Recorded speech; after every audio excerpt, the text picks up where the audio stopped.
Halo semuanya, perkenalkan nama saya Kenneth Jason Tantono. Saya Marta Putri Sinaga, NIM 212410102037 dari Fakultas Ilmu Komputer. Halo, perkenalkan, nama saya Ayu Pasar Sundro Sugianto. Shalom semuanya, perkenalkan nama saya Kathleen Nadia Bigarisi Hombing.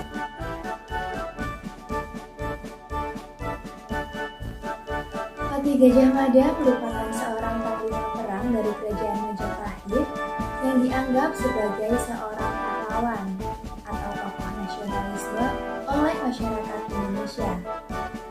Karena salah satu keinginannya adalah untuk menyatukan Nusantara yang berakhir dengan perang juga. Sebenarnya, apa sih yang dimaksud dengan perang? Menurut Kamus Besar Bahasa Indonesia, ada beberapa pengertian perang. Yang pertama, perang merupakan permusuhan antara kedua belah pihak. Bisa negara, agama, suku, ras, dan lain-lain. Yang kedua, perang merupakan pertempuran besar bersenjata yang dilakukan oleh dua kelompok, seperti tentara, laskar, dan pemberontak. Yang ketiga, perang dapat diartikan sebagai permusuhan atau konflik. Dan yang terakhir, perang merupakan salah satu cara untuk mengungkapkan permusuhan. Menurut salah satu ahli yaitu Edison Panjaitan, perang merupakan suatu pergumulan antara dua kelompok yang bersaingan dengan menggunakan senjata atau dengan cara lain yang dapat mengakibatkan konflik. Apa saja sih prinsip-prinsip dari peperangan? Yang pertama, perang harus dilakukan oleh otoritas yang sah.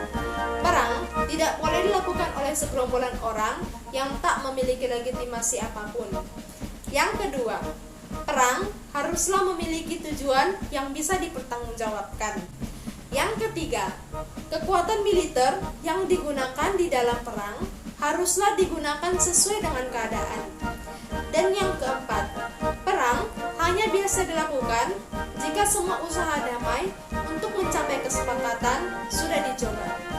Nah, yang menjadi pertanyaannya, apakah perang dibenarkan secara moral atau adakah perang yang adil? Salah satu teori penting dalam perang disebut sebagai teori perang adil atau just war theory. Di satu sisi, ada kaum pasifis yang melarang segala bentuk kekerasan di dalam perang, apapun alasannya. Namun, ada beberapa perang yang memang tidak bisa dihindari, contohnya untuk mempertahankan perdamaian, dan juga untuk menaklukkan musuh yang mengancam. Dalam hal ini, banyak diskusi tentang hal mengancam. Satu prinsip perang adalah untuk mempertahankan perdamaian. Namun jika dilihat dari sejarah, banyak perang yang dilakukan tidak untuk hal tersebut, namun untuk memperluas daerah atau untuk merebut kekuasaan yang lain.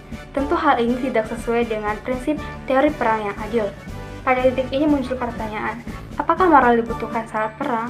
Jika dilihat secara gamblang, perang adalah soal manusia yang bunuh satu sama lain. Tentu saja dalam hal ini banyak manusia yang tidak bersalah juga menjadi korbannya. Jika dilihat dari fakta ini, moralitas dalam perang adalah hal omong kosong. Perang yang bermoral adalah sebuah pertentangan pada dirinya sendiri. Dari beberapa artikel mengenai peperangan, saya dapat menyimpulkan bahwa ada faktor-faktor yang menyebabkan perang dapat terjadi. Yang pertama, ialah perbedaan kepentingan dan ideologi dari suatu negara.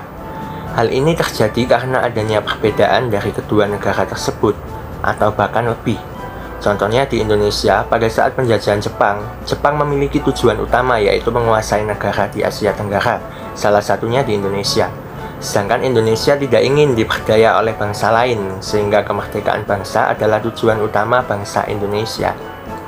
Kedua adalah adanya keinginan menguasai suatu wilayah. Penyebab peperangan terjadi banyak digunakan pada masa kerajaan yang menduduki suatu wilayah di Indonesia.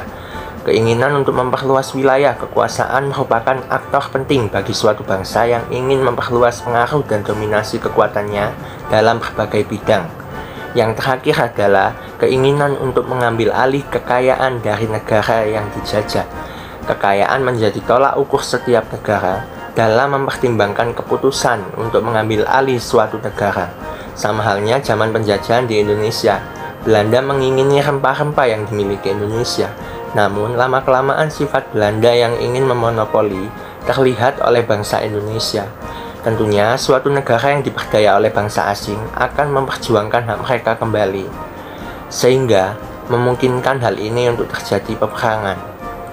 Lalu, bagaimana pandangan gereja tentang peperangan? Menurut pandangan gereja, perang itu dapat dibenarkan apabila untuk membela diri dari serangan bangsa lain. Dapat dikatakan bahwa perang itu menjadi tidak dibenarkan ketika bukannya digunakan untuk membela diri. Di samping itu, peperangan tersebut tidak boleh didasarkan pada kebencian dan balas dendam. Perang harus ditunjukkan demi menciptakan perdamaian dan kebaikan bersama.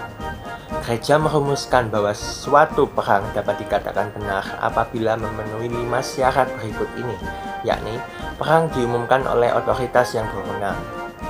Perang mempunyai alasan yang benar. 3. Perang merupakan satu-satunya jalan keluar. Yang keempat, perang mempunyai harapan akan berhasil. Kelima, perang mempunyai intensi yang benar. Itulah pandangan gereja tentang peperangan yang terjadi.